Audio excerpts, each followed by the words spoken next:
All right, screen watchers, we are back for another Christmas movie review, and this time we're jumping back to the 1990 classic of Home Alone. But before we jump into the review, do not forget to like and subscribe.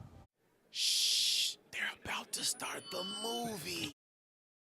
All right, so Home Alone, a classic movie, one of my favorites of all time, probably. It's kind of a precursor to Saw if you think about it really hard, and I'll explain what I mean by that later. But first, let's jump into the cast, shall we? I'm not going to get into all of the brothers and sisters, so really I'm just going to focus on the main characters.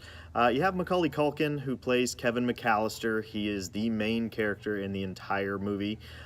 He is also in the movie My Girl, Richie Rich, Saved. He's done a couple of things more recently as an adult actor. He's also been in some bands and done some real weird stuff in between, but he was a big child actor, then kind of went away for a while, and then now he's kind of coming back. Then you had Joe Pesci, who played Harry Lime. That's right, Harry has a last name, did not know that, but his last name is Lime. So you would know Joe Pesci from Goodfellas, as well as My Cousin Vinny. You have Daniel Stern in the movie as well. He played Marv Merchants, also had a last name, also didn't know what it was. You would know him from City Slickers 1 and 2, also from The Wonder Years. You have John Hurd, who plays Peter McAllister, the father. You would know him from the movie Big and a little bit more recent movie, The Guardian. And then you have the mother, Catherine O'Hara. She is Kate McAllister in the movie. You would know her from currently a TV show Schitt's Creek, and then in the movie relatively recently, Penelope. So those are the main 5 characters that you see in the movie. The overall plot of the movie is that basically the whole family is going to Paris for Christmas, and there are a ton of family members. There's about 13 of them going on this trip, not including the parents. So it is quite a hustle and bustle to get them all into the vans and going to the airport the morning of their trip. Now, they live in Chicago, so there was a storm.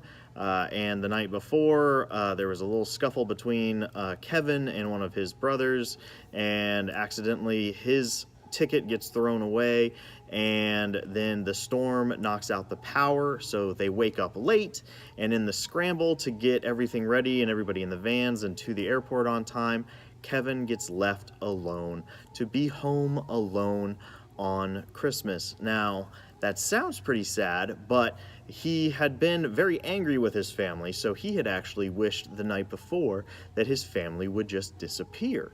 So he actually finds it to be quite entertaining, quite fun.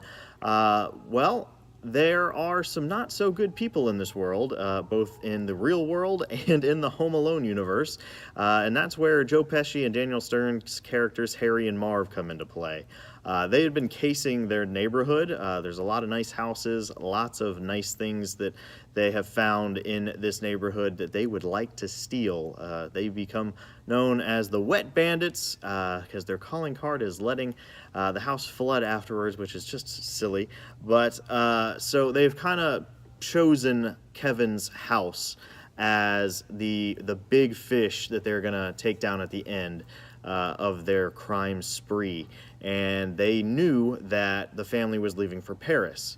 So they were not ready for Kevin to be there, and Kevin obviously was not ready for bandits to be breaking into the house. So this small child, I believe he's supposed to be like 8 or 9 in this movie, basically booby traps the whole house, and it's amazing all the things that he thinks of, all the gadgets, all the different things, but it's insane the level of defense that this kid puts up in his home to protect it. I have gone through, there's actually somebody who's gone through all of the different breaks and burns and all the different injuries that both Marv and Harry suffer, and how many times they would have been fatal or non-fatal injuries in this movie. And it's very, very funny. So if you have the time, look that up and just enjoy it the next time you watch this movie. So I'm a big fan of this movie. It's a Christmas classic to me, but I can watch it kind of any time of the year because it's kind of just a home defense movie at the same time. There's a Christmas theme to it.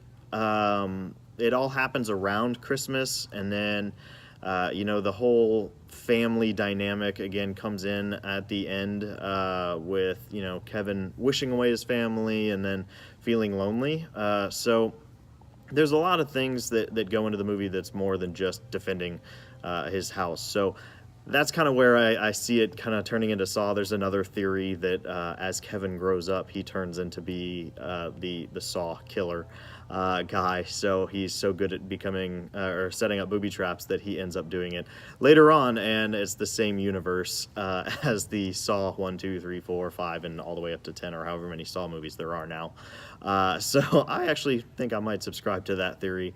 Normally I don't get into all those weird ones, but Kevin, or Macaulay Culkin, I want to call him Kevin every single time. Macaulay Culkin did a phenomenal job. He was one of the best younger actors of the time. He still is one of the best younger actors in movies that I've seen.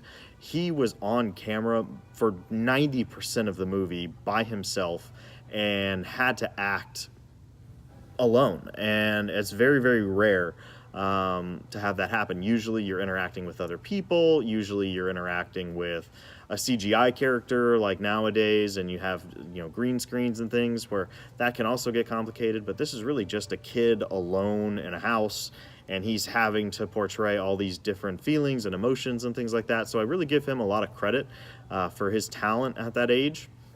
Joe Pesci, his non-cursing in this movie versus all of the other movies that he's been in is hilarious.